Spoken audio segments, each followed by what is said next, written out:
Jó 19, 25 diz assim: Eu sei que o meu Redentor vive e que por fim se levantará sobre a terra. É uma afirmação de Jó. Jó foi um servo de Deus, você pode chamá-lo de muitos nomes, talvez um profeta, mas ele não atuou como um profeta, a gente vê atuando, um sacerdote, sim, também, mas não foi sacerdote na íntegra. Não haviam sacerdotes no meio do povo de Deus ainda no tempo de Jó. Mas ele fazia o papel sacerdotal.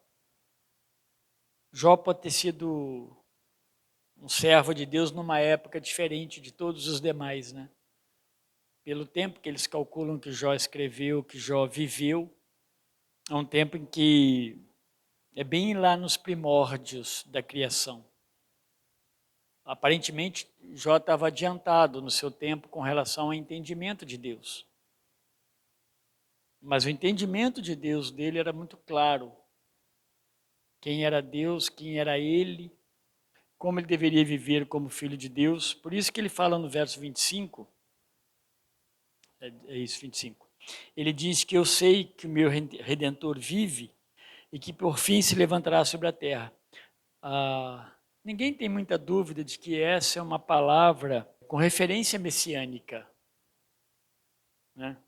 É o Deus que vive, que ele não vê esse Deus, mas ele vive por causa, já olhou tudo que acontecia na vida dele, as coisas criadas, ele aprendeu a adorar esse Deus.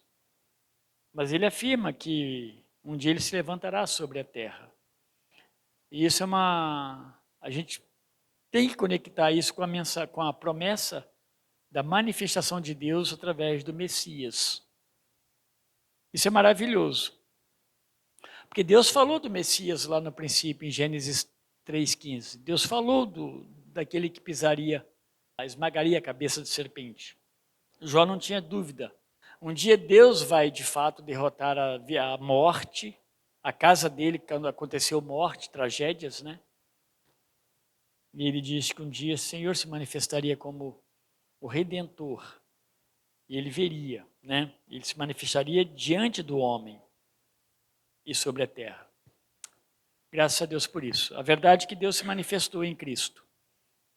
E ele se mostrou extremamente benevolente a nós quando ele se manifesta para nos salvar. Quando Deus vem ao mundo e morre por nós em Cristo, mostra a graça de Deus, o dom da graça de Deus de uma forma exuberante e insubstituível. Então, graças a Deus pelas palavras que Jó deixa para nós aqui e por nós vivermos, né, sob essa promessa já cumprida aqui na terra. Jesus me transformou. Ele tem a ver com isso que nós vamos falar hoje. Quem é o Redentor dos eleitos de Deus? E o hino fala que Jesus nos transformou, ou me transformou. Que é bom que a gente pode cantar, né? Cantar com segurança que Cristo nos transformou. Acho que talvez esse grande desafio dos nossos dias, né, no meio evangélico, as pessoas serem transformadas por Cristo. Não que Cristo não consiga fazer isso. A questão é a compreensão da transformação, a compreensão do arrependimento, né, da conversão. Então, há transformação. E até me lembro bastante que em tempos passados a gente usava muito isso. Ele já é transformado, né? Ele foi transformado. Uma expressão muito comum no meio cristão para alguém que se converteu a Cristo. Hoje usa-se muita expressão o quê? A pessoa está na igreja. Meu filho agora está na igreja. Meu irmão está na igreja. Infelizmente, embora às vezes soa com boa notícia para nós, é melhor, né? Estar numa igreja, possivelmente está transformado. Mas a gente vai perdendo muito da essência do que significa de fato vida cristã. Então, a conversão, ele é convertido, né? Ele é transformado mesmo. Usa-se muito pouco.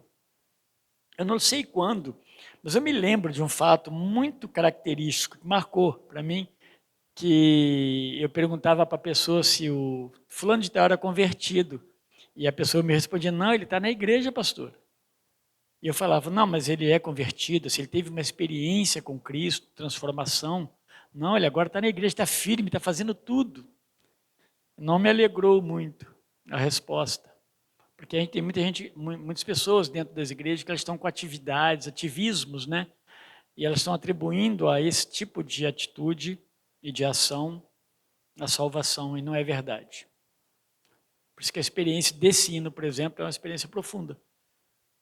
Desse autor, né? Provavelmente ele está falando da vida dele mesmo, da experiência que ele teve com Deus. Então, meus irmãos, vamos lá. Quem é o redentor dos eleitos de Deus? A palavra diferente aqui é eleito. Redentor, nós sabemos, é aquele que paga a nossa dívida, que compra, né, a nossa dívida para ele e nos liberta, e não nos cobra. Essa é a ideia de um redentor. Alguém que opera a redenção, resgate. Esse é o sentido.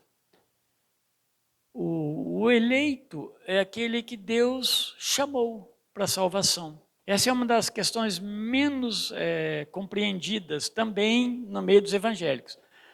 Tem muita coisa que é confuso, mas ela não é muito aceita, principalmente porque ela mexe com o brio da pessoa, né? Dela não ter o direito de escolher alguma coisa, e em contrapartida um Deus que escolhe alguns, não escolhe outros, não escolhe outros. É difícil para nós, seres humanos, né? Para mim, ser humano tupiniquim, compreender isso com clareza. Mas a gente compreende. Esse é o Deus, isso está dentro da compreensão da soberania de Deus. Deus que cria e o homem se rebela contra Deus, ainda assim Deus chama, elege homens, pessoas à salvação. Dentro desse contexto, o homem ele não gosta mais de Deus quando ele peca contra Deus. Realmente ele não gosta mais de Deus. A luta para servir a Deus ela é intensa. Por isso que a transformação é importante. O arrependimento, a regeneração. Quando Deus regenera, há regeneração sim. A questão é que pode ser que pessoas não sejam regeneradas. Eu usei essa expressão antes com os diáconos, que eu falei com eles sobre, olha, vamos lá então, Timóteo chega numa igreja para ser pastor, mas numa igreja que de certa forma já estava grande lá em Éfeso. Houveram muitas conversões.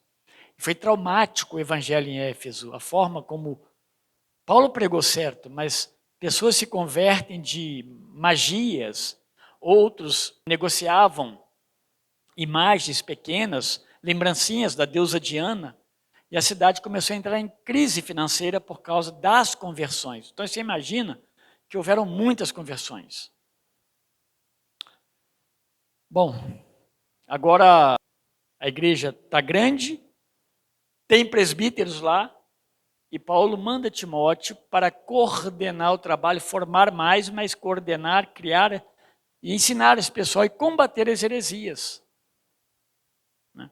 Timóteo encontra esse tipo de situação lá em Éfeso.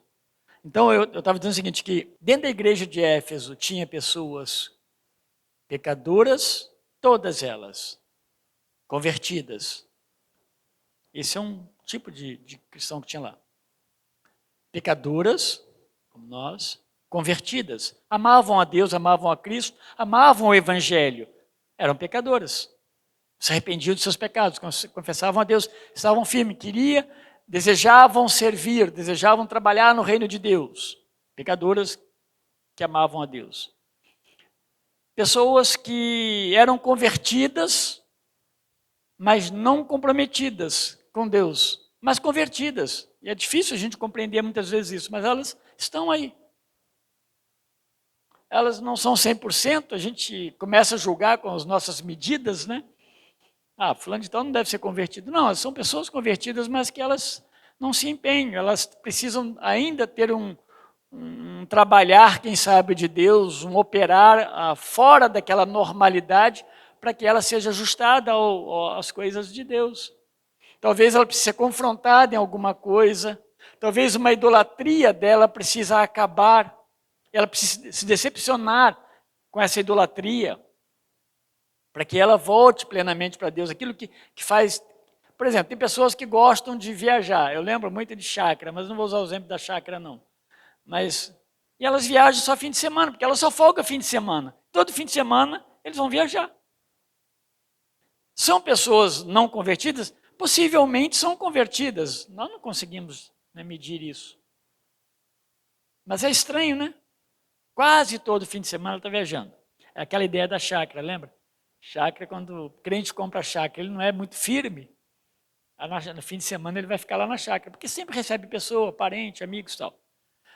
A conversão ela tem uma relação direta com a igreja, com o serviço, com os irmãos. A Bíblia trata isso. Então, isso é necessário. Mas há uma terceira característica de pessoas que frequentam a igreja, que são alguns que estão lá por causa da igreja, porque na igreja eles têm algum tipo de proteção para o que fazem, para o que negociam, para como vivem. O escudo da igreja de Cristo, do Evangelho, protege ele. Mas ele não é arrependido e não salvo. Então, meus irmãos, no meio do corpo de Cristo, a gente não deve se enganar. E eu não estou falando aqui direcionando a ninguém tá, aqui da igreja de forma alguma. Mas eu estou falando como um âmbito geral, um comportamento geral, uma característica bem geral, que com certeza havia ali em Éfeso, onde Timóteo estava, e há aqui também, e nas demais igrejas. Mas eu terminei dizendo o seguinte: eu acredito, assim, pelos próprios testemunhos e vida pastoral, que a maioria são de fato transformados por Deus. Esse grupo de não convertidos que estão no meio da igreja, e depois eles se cansam, em algum momento eles se cansam, eles se desanimam, eles recuam. Provavelmente está relacionado com essa falta de firmeza, de transformação e de regeneração. São palavras minhas. Na Bíblia a gente encontra algumas referências, mas a ideia pode ser essa. Então, aqueles que Deus elege, Ele regenera e dá fé. Aqueles que Deus chama à salvação. O homem não gosta mais de Deus. Tá? Isso tem que ficar na nossa mente. Deus o chama e Deus opera no seu coração mesmo. Porque a morte com que nós morremos por causa da rejeição de Deus é grande, é a morte. É morte espiritual. Não tem meia morte espiritual. Não tem 90% só de morte espiritual. Existe morte espiritual. Deus precisa regenerar, Deus precisa trabalhar a vida, Ele precisa eleger pessoas à salvação.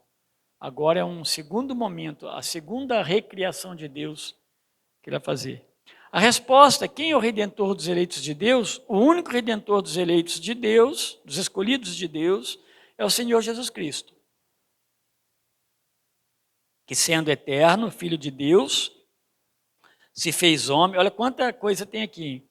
Se fez homem, e assim foi e continua a ser Deus e homem, em duas naturezas distintas, e uma só pessoa para sempre. Tem muita coisa aqui, muita teologia nessa resposta. Eu não vou destrinchar, mas a gente pode pensar algumas coisas.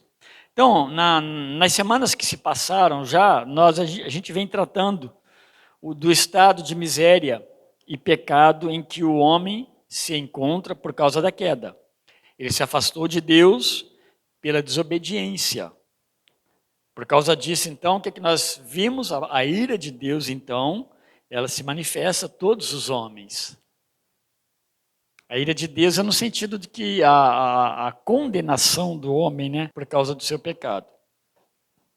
Propriamente mais próximo, na semana passada, a gente viu que Deus não nos deixou sob o estado em que nós buscamos, que é esse estado de miséria e pecado.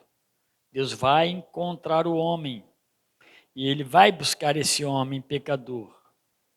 Na resposta que nós vemos hoje, temos então a pessoa de Jesus Cristo como esse Redentor essencial, necessário. Só Jesus. Mas olha quantas afirmações nós temos na resposta, como eu disse agora há pouco. Vamos lá. Jesus Cristo é esse Redentor. Ele começa respondendo, sim, Jesus Cristo. Jesus Cristo é o único Redentor. Então, não há outro Redentor além de Cristo.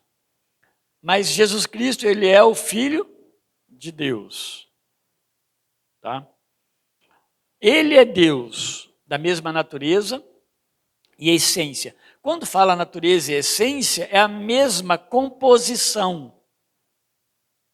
É igual. Porque o meu filho é gerado a partir de mim. Mas ele não é igual a mim. Né? DNA, uma porção de coisa. Quando a gente fala de essência e substância com relação a Cristo, Espírito Santo e Deus, é igual. Eles coexistem ao mesmo tempo em três pessoas, sendo um único Deus. É como que se alguém existisse em três pessoas, mas uma única pessoa existisse em três, em forma de três.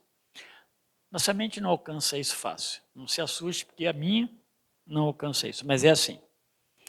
Ele é o Filho de Deus, ele é Deus, natureza e essência. Ele se fez homem e sem pecado. E possui duas naturezas distintas, porque, no caso de Cristo, sendo Deus e homem. Tá? Isso é teologia, tá? A pessoa, na final de curso de teologia, está estudando isso aqui. Está debatendo isso, né? E sempre foi uma só e mesma pessoa. E aí vocês vão perceber que no princípio da história do cristianismo, esse foi um dos grandes problemas. Existia um homem chamado Ário, de arianismo. Arianismo vem de Ário. E quem são os ários de hoje? Os arianismos de hoje ou os arianistas de hoje? Testemunho de Jeová. Mesma coisa, 400 e pouco.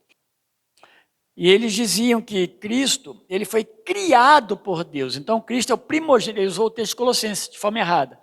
Cristo é o primogênito da criação. Então, ele foi criado também, só que ele foi criado na frente de todo mundo. Então, ele tem a primazia. Não.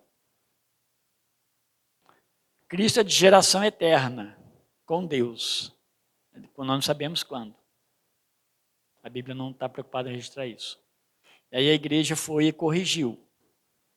Mas percebam que os testemunhos de Jeová até hoje, eles defendem isso, né, sobre a não divindade de Cristo. É tudo fora de contexto, meus irmãos. Eu já conversei com eles, é terrível. Eles vão até a segunda linha, não vou falar nem a primeira página. Porque você começa, se você usar a Bíblia de fato com eles, não tem argumento.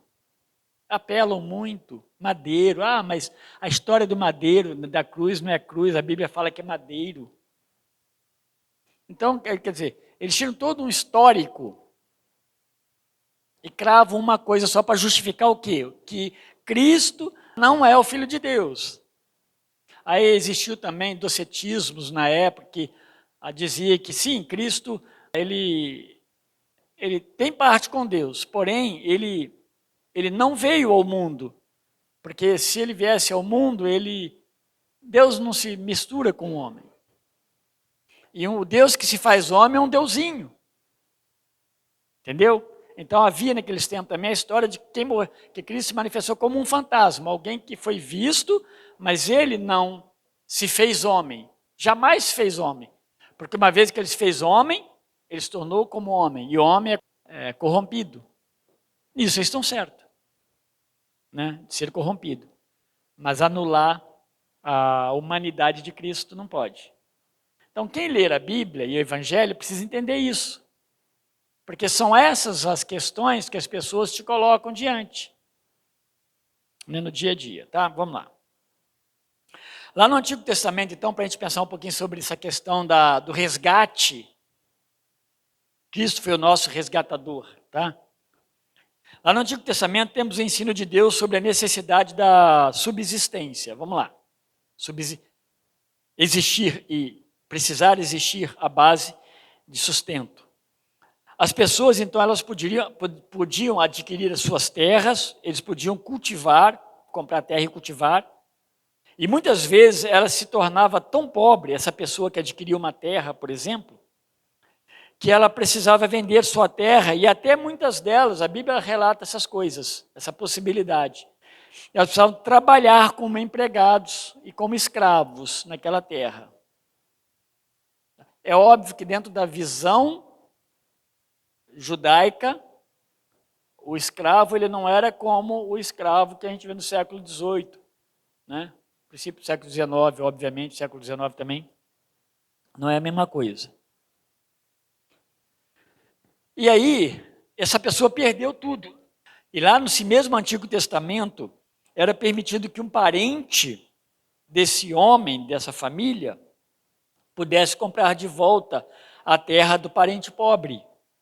E então retorná-la a ele. Isso fazia parte de uma orientação divina. Tá? Aí eu deixei aberto aqui Levítico 25, 48 e 49. Diz assim: poderá ser resgatado depois de tiver sido vendido. Um de seus irmãos poderá resgatá-lo, né? Estou pegando um pouquinho adiantado. Até seu tio, ou o filho do seu tio, ou qualquer parente próximo poderá resgatá-lo. Ou ele, ou se ele tiver se tornado rico, poderá resgatar a si mesmo. Está falando de um escravo aqui, de uma pessoa que se tornou escrava. Então alguém pode resgatá-la. E não é resgatá-la para o resgate não significava eu te resgatei, agora você é meu escravo. O sentido, quando você olha para Cristo, nós nos tornamos escravos de Cristo, mas o que mais nós somos de Cristo? Amigo. O que mais nós somos de Deus? Filho. Que escravo que é amigo, que é filho? Tá? Mas a ideia era trazer essa pessoa de volta, então, a um tipo de dignidade. Esse resgatador era alguém que pagava o preço para comprar de volta alguma coisa para alguém que a havia possuído originalmente. Ela tinha alguma coisa originalmente. Ou, originalmente, ela não era escrava, mas se tornou escrava por causa da necessidade. Não tinha mais como sustentar a família. Então, uma libertação de alguém que foi escravo é um exemplo. Um dos focos dessa prática era minimizar a condição de pobreza no meio do povo de Deus. Eu não sei se vocês já leram isso, mas Deus trata essas coisas. Para que haja o quê?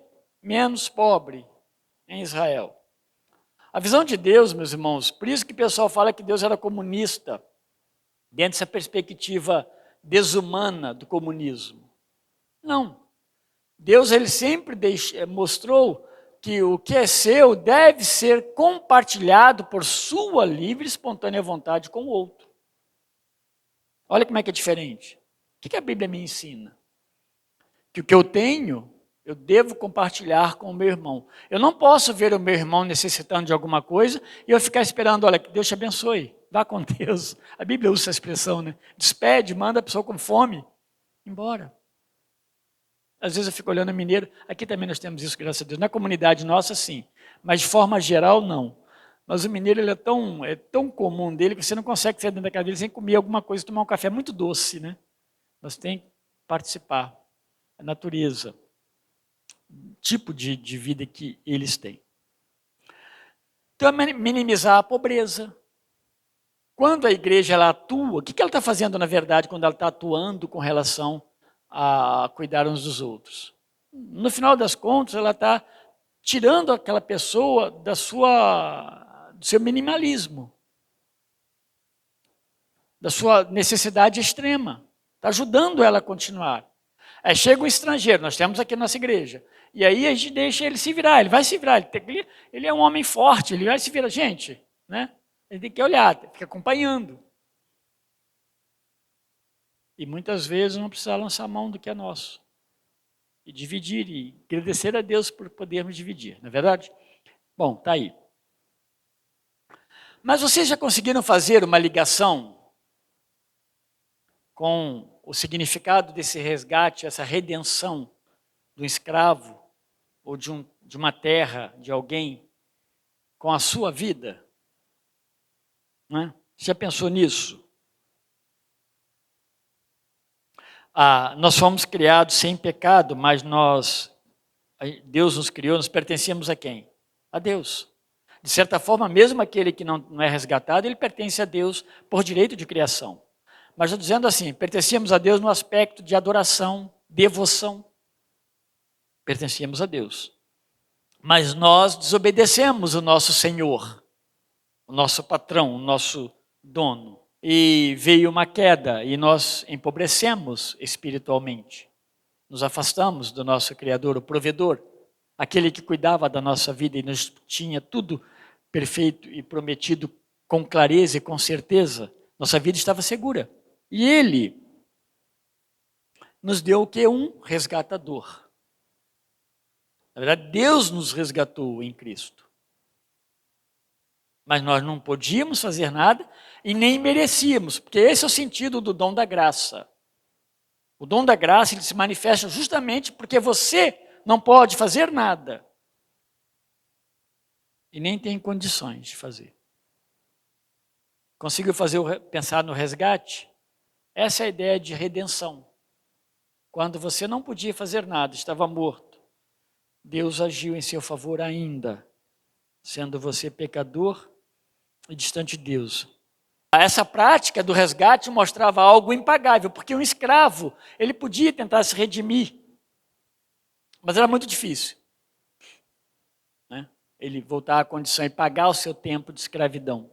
Mas poderia ser. A ideia do resgatador, ela vai ajudar a pessoa. Deus quer que o homem, né, de certa forma, ele cuide do homem. No nosso caso, é impagável, mas foi pago. É impagável para nós, mas não para o Deus que se faz homem. O Salmo 49, 6 a 9, ele diz assim sobre isso: aqueles que confiam na sua fazenda e se gloriam na multidão das suas riquezas, nenhum deles, de modo nenhum, algum pode remir a seu irmão ou dar a Deus o resgate dele. Olha o que ele está falando aqui. Pois a redenção da sua alma é caríssima e cessará para sempre. Aí ele complementando, para que viva para sempre e não veja corrupção. A visão é de que o homem ele não pode pagar a redenção da sua alma, da sua vida. Só Deus pode providenciar essa redenção. Então, meus irmãos, como na narrativa bíblica nada fica sem sentido, Deus está nos ensinando. Assim como ensina através de uma oferta de um animal, Deus também está falando que o resgate está dentro desse processo, o resgatar o homem perdido, o resgatar o escravo condenado e dar a ele liberdade. Tudo aponta para o grande evento da cruz, por onde acontece a nossa redenção. É isso que Deus está ensinando. Olha quanta coisa o povo de Israel recebeu como ensino, para que ele prestasse atenção. Qual o resgate que você vai olhar para a Bíblia e lembrar? Eu falei, acho que semana passada, sobre isso aqui. Mas vocês lembram? Lembram da história de Boaz, de Ruth? Né? É isso que está acontecendo ali. Quando a Ruth volta com Noemi para a terra deles, em Israel, Noemi estava sem marido. Quando elas voltam, tinha as terras lá. Mas a ideia é a seguinte, é o cunhado que precisa dar continuidade a filhos para aquela mulher que perdeu o marido. Então o irmão casaria. Então esse é o caso, era o caso de quem? O caso de Ruth.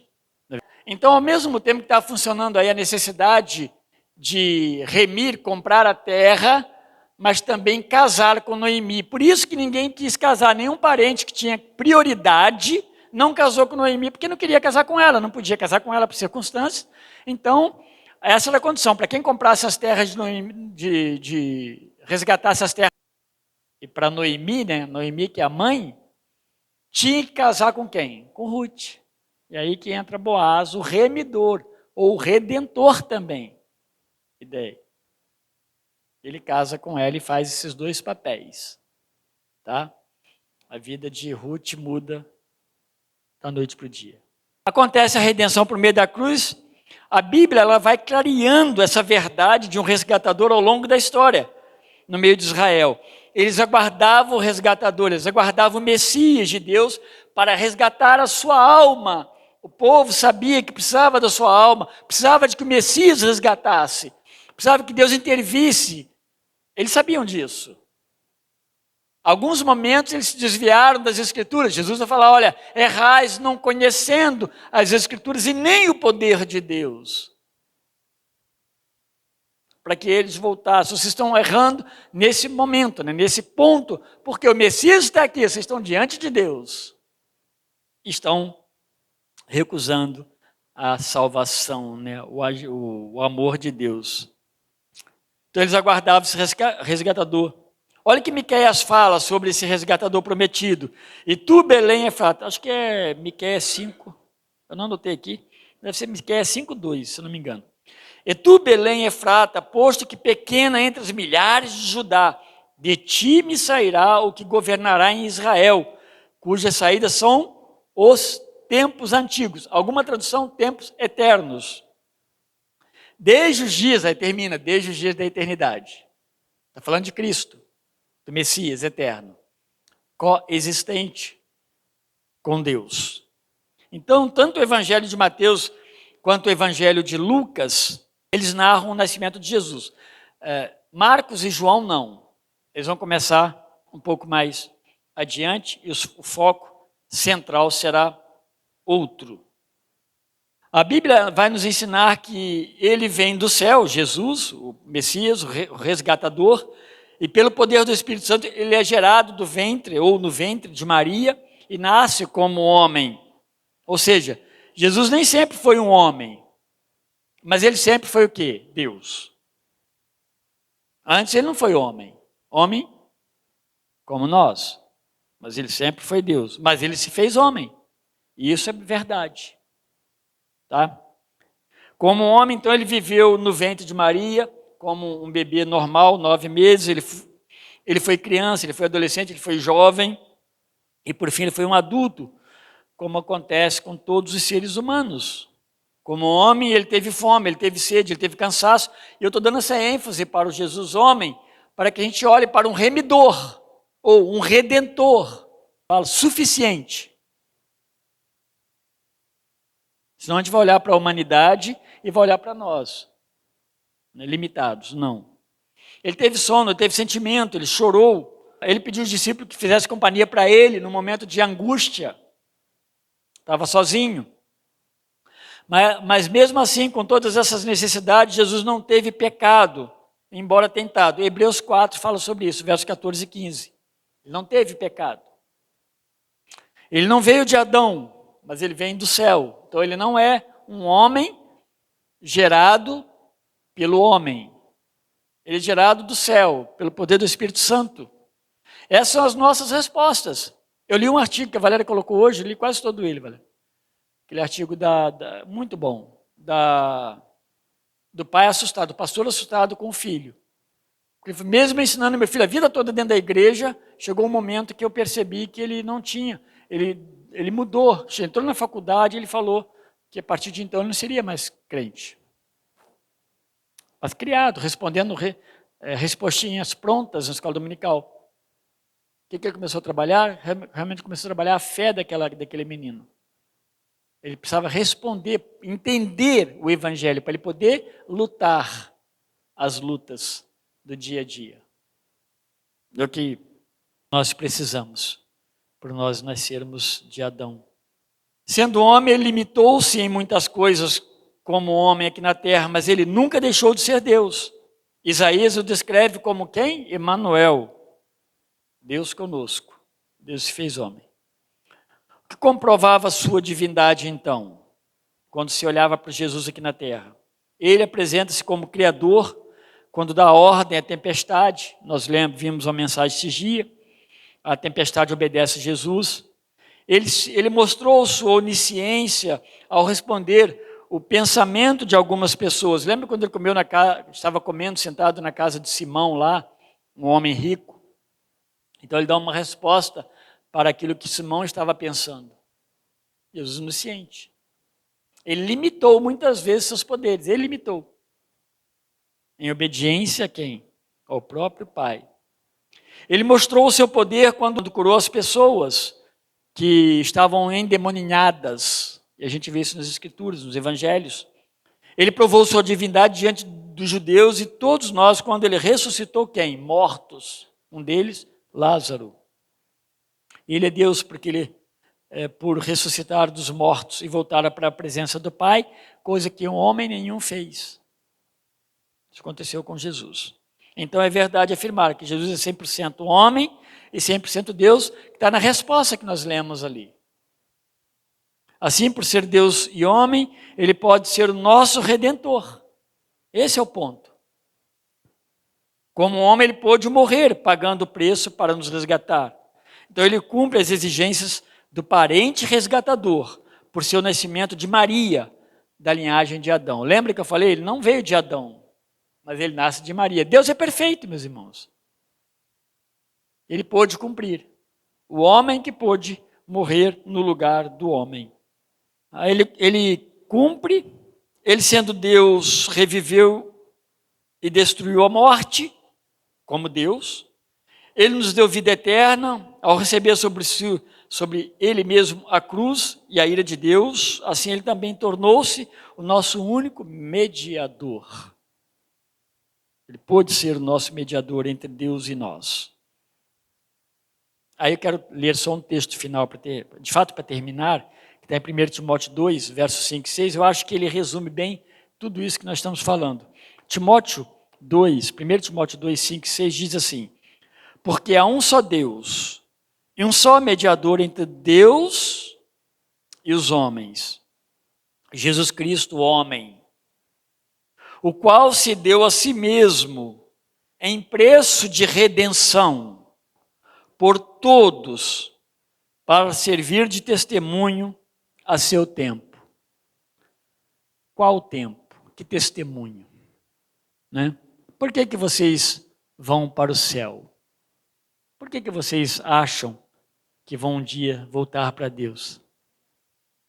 Porque Cristo morreu no meu lugar. Ele não tinha pecado. Ele se fez homem, mas sem pecado. Então Deus interviu em meu favor. Sim, está na Bíblia, está provado. Então é o testemunho. Né? Não há nenhuma acusação que possa realmente servir de condenação para nós, porque nós temos Cristo, que já nos redimiu. Amém?